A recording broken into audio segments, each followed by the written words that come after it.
नूपुर शर्मा। ये नाम बीते कई दिनों से भारत ही नहीं बल्कि अरब देशों में भी खूब चर्चा में रहा है।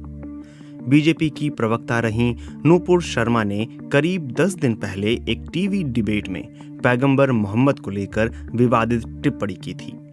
उनकी इस टिप्पणी पर अरब देशों ने खासी नाराजगी जताई, जिसके चलते भारत को कूटनीतिक मुश्किलों का सामना करना पड़ा। उनकी इस टिप्पणी पर भारतीय मुसलमानों और 12 से अधिक देशों ने आपत्ति जताई है।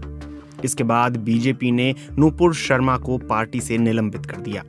बीजेपी ने एक बयान जारी करते हुए कहा कि पार्टी ऐसी किसी भी विचारधारा के बिल्कुल खिलाफ है जो किसी संप्रदाय या धर्म का अपमान करती है।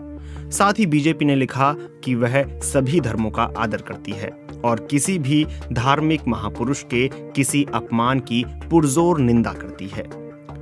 नूपुर शर्मा की टिप्पणी से नाराज इस्लामिक देशों की नाराजगी कम करने के लिए भारतीय कूटनीतिज्ञों ने कहा कि ये बयान भारत सरकार की विचारधारा को प्रदर्शित नहीं करते और ये कुछ फ्रिंज एलिमेंट्स यानी शरारती तत्वों की विचारधारा है।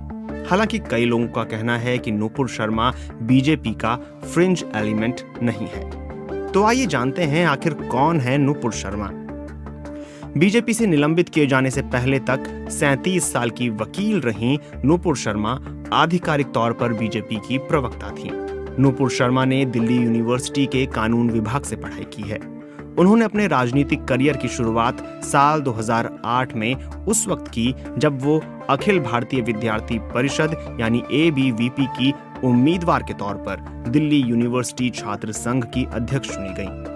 ABVP राष्ट्रीय स्वयंसेवक संघ की छात्र शाखा है। लंदन स्कूल ऑफ इकोनॉमिक्स के इंटरनेशनल बिजनेस लॉ में मास्टर्स करने के बाद वो भारत लौटी, जिसके बाद साल 2011 में उनके राजनीतिक करियर का ग्राफ तेजी से आगे बढ़ने लगा। नूपुर शर्मा ने साल 2013 में दिल्ली विधानसभा चुनावों में बीजेपी की मीडिया कमेटी में अपनी जगह बनाई। 2 साल बाद जब फिर से चुनाव कराए गए तो वो आम आदमी पार्टी के संयोजक अरविंद केजरीवाल के खिलाफ बीजेपी की तरफ से चुनावी अखाड़े में उतारी गईं।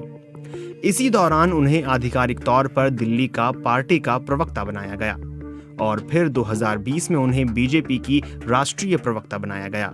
बीते कुछ सालों में नूपुर भारतीय टेलीविजन चैनल में जाना पहचाना चेहरा बन गई थीं। लगभग हर शाम टीवी पर उन्हें अपने राजनीतिक प्रतिद्वंदियों के साथ बहस करते, कभी-कभी उन पर तीखे कटाक्ष करते सुना जा सकता था।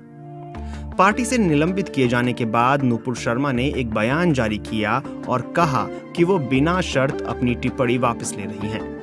हालांकि उन्होंने अपनी टिप्पणी को सही ठहराते हुए यह दावा भी किया कि मेरे सामने बार-बार इस प्रकार से हमारे महादेव शिव जी के अपमान को मैं बर्दाश्त नहीं कर पाई और मैंने रोष में आकर कुछ बातें कह दी। कई विपक्षी दलों ने नूपुर शर्मा को गिरफ्तार करने की मांग भी की है। जिन राज्यों में विपक्षी दलों की सरकार है वहां उनके खिलाफ मामला दर्ज कर जांच भी शुरू की गई है। हालांकि इस बीच दिल्ली पुलिस ने एक चरमपंथी समूह के हत्या की धमकी के कारण बताते हुए नूपुर शर्मा की सुरक्षा बढ़ा दी है। वैसे पार्टी से निलंबन के बाद कुछ हलकों में नूपुर शर्मा का समर्थन भी बढ़ा है। सोशल मीडिया पर आई सपोर्ट नूपुर शर्मा और टेक बैक नूपुर शर्मा जैसे हैशटैग रोज ही ट्रेंड कर रहे हैं। हजारों लोग उनकी तारीफ भी कर रहे हैं। कुछ लोगों का कहना है कि नूपुर शर्मा से पहले भी कई नेताओं ने विवादित टिप्पणियां की हैं, लेकिन ऐसा कर वो बच निकले हैं। तो जरूरी नहीं कि ये विवाद नूपुर शर्मा के करियर का फुल स्टॉप साबित हो।